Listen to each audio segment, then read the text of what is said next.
ka na. Ay, dun na. Wow! Huh. Sira ang doorbell. Pare, may ano ako niyan. Soy, May tinda ako niyan. Nakainom, umuwi ka na. Umuwi ka na, nakainom ka na, sira. Ay, di umuwi. Uwi. Umuwi. Umuwi. Ano na? Sabiang! Hindi ka dito nakatira. Hindi ka dito bahay mo, ha? Hindi ba Uwi dito? na. Uwi na. Kasi, ayun ako. Ha? Pare, baka kailangan mo ng doorbell, ha? Meron ako, mura lang. Patungan mo na lang. Hindi ka pagsasabihan kung para sa'yo. Alam, tinuturuan mo pa ako ng katarantiguan. Yung mga nakatira dito, maganda ang turing sa akin. Kaya hindi ko sila pwedeng lokohin. Ha? Kasi, Uy!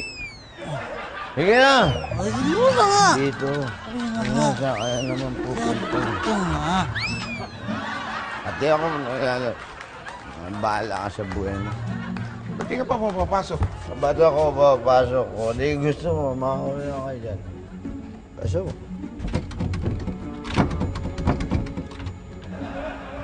Sarado. Ngayon, alam mo na kung bakit hindi ako makapasok. Tawagan mo yung ate mo. Hindi na, tawagan mo yung ate mo. Ba't kailangan mo pang maging disturbo eh? Hmm.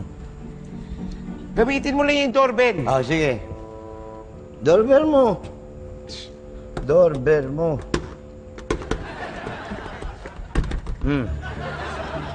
Oh, ano? Sira. Ha? Ah, ba't di mo na lang tawagan si Kuya B mo para siya na lang magbukas? Ah, sige. Tatawagan ko si Kuya B. Pero pag binuksan ni Kuya B, huwag ka sasabay-sabay sa akin. Ha? Sige, tatawagan ko na ate ko.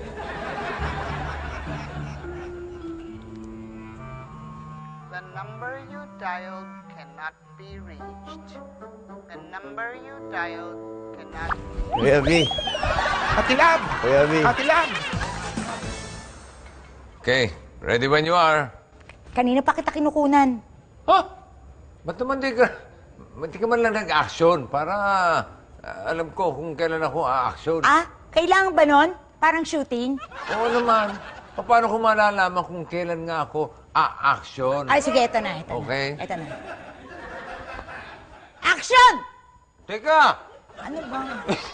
Pabira, lagyan mo naman ng countdown. Countdown. Para naman makapag-preparasyon ako. Sige, sige, kasi sabi mo action eh. Oo, okay. 5, 6, 7, 8, action! Curry lips. Etong pampalasa sa Asian cooking. Dahil sa curry lips... Teka, cut. Cut muna. Ba't ka sumasayaw? Eh, kasi, pag meron talagang countdown, napapasayaw talaga ako. Tinan mo nga, oh. Oh, ayokong tumigil. Pio, please, pa-stop ko na. Sige na, please. Tinan mo, oh. Hanggang ngayon sumasayaw na kaya. Teka, sandali. Ano ba? Ako, dapat kasi si Mael lang nagbibideo sa akin eh. Nasaan ba si Mael? Eh, hindi umuwi kagabi. Hindi rin umuwi? Bakit? Si Kat hindi rin umuwi? Hindi. Si Mael! Ayan. Ayan na naman sila. Kung magsigawan, parang kala mo sa kanila tong bahay na to.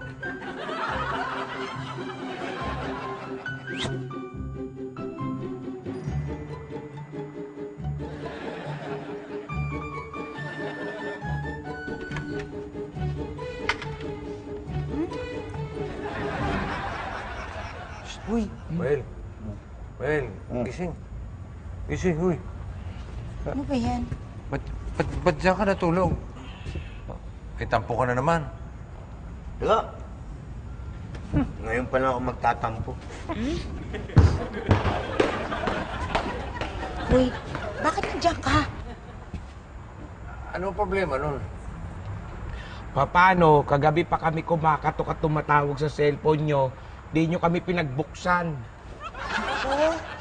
Nakasilent yung phone ko kasi meron akong meeting. Naku, hindi ko natanggal sa mute. Pati mga bitana nyo, kinakalampag na namin eh. Ba't di kayo nag-doorbell? Yan o. Nga. Oo nga. Ay, di tumutunog. Oh, sikat. Sige na. Dami na ipagpatuloy sa kwarto yung tulog mo. Oh, hindi ko kasalanan sira yung doorbell, ha? Mas lalong hindi ko naman kasalanan. Responsibilidad yan ng mga may-ari ng bahay. Sige na nga.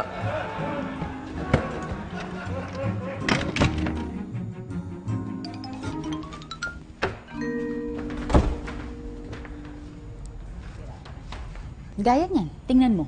Sila na nga itong nag-ingay kanina. Sila pa yung may ganang magalit. Makikita talaga nila. Easy, Darl. Easy na.